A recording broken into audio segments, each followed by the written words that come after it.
ఇలా ఊహించుకోండి, ఒకరోజు పొద్దున నిద్రలేచి నిలబడ్డానికి ప్రయత్నించినప్పుడు మీ కాళ్ళలోని ఏదో తెలియని బలహీనతని గమనించారు. మీరు సరిగ్గా నిలబడ్డానికి ప్రయత్నిస్తున్నారు కానీ మీ కాళ్ళలోని కండరాలు ఎప్పటిలాగా సహకరించడం లేదు. కొద్ది రోజుల్లోనే ఈ బలహీనత అన్ని కండరాలకు వ్యాపించి కదలడానికే కాదు, కనీసం శ్వాస తీసుకోవడానికి కూడా ఇబ్బందిగా మారింది. ఇంతకీ మీకేమైంది? ఇది గిలియన్ బ్యారే సిండ్రోమ్ కావచ్చు. ఇది ఒక తీవ్రమైన నాడీ సంబంధిత రుగ్మత, ఏ సీరియస్ న్యూరలాజికల్ డిజార్డర్. ఈరోజు మనం దాని యొక్క లక్షణాలు మరియు చికిత్సను గురించి తెలుసుకుందాం. గిలియన్ బ్యారే సిండ్రోమ్ అంటే ఏమిటి? ఇది ఒక ఆటో ఇమ్యూన్ డిసీజ్. అంటే మన బాడీ యొక్క ఇమ్యూన్ సిస్టమ్, అంటే మన శరీరం యొక్క రక్షణ వ్యవస్థ పొరపాటుగా మన శరీరంలోని నాడులపైనే దాడి చేస్తుంది. తద్వారా నరాల గుండా వెళ్లే ఎన్నో సంకేతాలు నెమ్మదిస్తాయి. అలా తిమ్మిర్లు, కండరాల బలహీనతతో మొదలై పక్షవాతం వరకు దారితీయొచ్చు. ఈ వ్యాధి రావడానికి గల కారణాలు. ఈ గిలియన్ బ్యారే సిండ్రోమ్ అనేది సాధారణంగా కొన్ని రకాల బ్యాక్టీరియా లేదా వైరల్ ఇన్ఫెక్షన్ వచ్చి తగ్గిన తర్వాత మొదలవుతుంది. చాలా అరుదుగా వ్యాక్సిన్స్ అనేవి కూడా ఈ వ్యాధిని ప్రేరేపింపగలవు. మన శరీరం కొన్ని ఇన్ఫెక్షన్స్కి గురైనప్పుడు మన రోగనిరోధక వ్యవస్థ ఆ ఇన్ఫెక్షన్స్తో గందరగోళం చెంది హానికరమైన బ్యాక్టీరియా, వైరస్ల మీద దాడి చేయడానికి బదులుగా మన నరాలపైనే పొరపాటుగా దాడి చేస్తుంది. ఈ వ్యాధి యొక్క లక్షణాలు. ఇది సాధారణంగా చేతులు మరియు పాదాల్లో తిమ్మిర్లతో మొదలవుతుంది. కాళ్ళలో బలహీనత కనిపించి నిదానంగా ఆ బలహీనత పై శరీరం వరకు కూడా చేరుకుంటుంది. తద్వారా నడవటం ఇబ్బందికరంగా మారుతుంది. సివియర్ కేసెస్లో పక్షవాతం కూడా కనిపిస్తుంది. అలాగే శ్వాస తీసుకోవడం కూడా ఇబ్బందిగా మారుతుంది.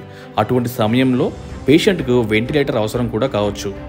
ఆంధ్రప్రదేశ్లో ప్రస్తుతం ఈ జీబీఎస్ కేసులు అసాధారణ రీతిలో పెరగడం మనం గమనిస్తున్నాం.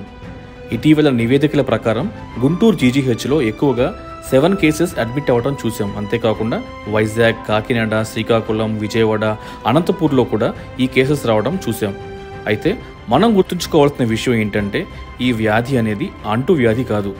ముందస్తు చికిత్స ద్వారా దీని నుండి పూర్తిగా కోలుకోవచ్చు. ఈ వ్యాధిని ఎలా గుర్తించాలి?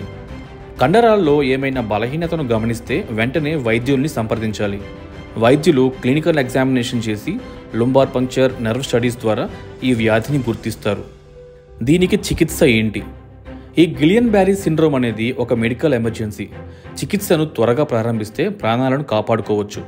చికిత్సలో భాగంగా ప్లాస్మా ఎక్స్చేంజ్ ద్వారా రక్తంలోని హానికరమైన యాంటీబాడీస్ని తొలగించాలి. హెల్దీ డోనర్స్ నుంచి కలెక్ట్ చేసిన యాంటీబాడీస్ని పేషెంట్కి అందించాలి. వీటిని ఐవి ఇమ్యూనోగ్లోబులిన్స్ అంటారు. ఇవి అందించడం ద్వారా శరీరంలో హానికరమైన యాంటీబాడీస్ ద్వారా జరుగుతున్న నష్టాన్ని అరికట్టవచ్చు. పేషెంట్కు సపోర్టివ్గా ఫిజియోథెరపీ కూడా చేస్తూ ఉండాలి. కోవిడ్ ఇన్ఫెక్షన్స్కు గురైన కొందరిలో కూడా ఈ వ్యాధి కనిపించింది. 80% మంది 6 నుంచి 12 నెలల్లో దీని నుండి కోలుకుంటారు. 10 నుండి 20% మందిలో శాశ్వత అంగవైకల్యం కనిపించవచ్చు. ఈ వ్యాధి వల్ల కలిగే మరణాలు చాలా తక్కువ. కాబట్టి మీ శరీరంలో ఏదైనా తెలియని బలహీనతను మీరు గమనించినట్లయితే వెంటనే వైద్యుల్ని సంప్రదించి ముందస్తు చికిత్స ప్రారంభిస్తే ఈ వ్యాధి నుండి సులభంగా బయటపడవచ్చు. గిలియన్ బ్యారే సిండ్రోమ్ను అర్థం చేసుకోవడంలో ఈ వీడియో మీకు సహాయపడింది అనుకుంటున్నాను. ఇలాంటి మరిన్ని హెల్త్ ఎడ్యుకేషనల్ వీడియోస్ కొరకు ప్రైమరీ హెల్త్ అకాడమీ ప్రకాశం ఛానల్ను సబ్స్క్రైబ్ చేసుకొని బెల్ ఐకాన్ క్లిక్ చేసుకోండి. మరొక వీడియోతో మళ్ళీ కలుస్తాను. Thank you.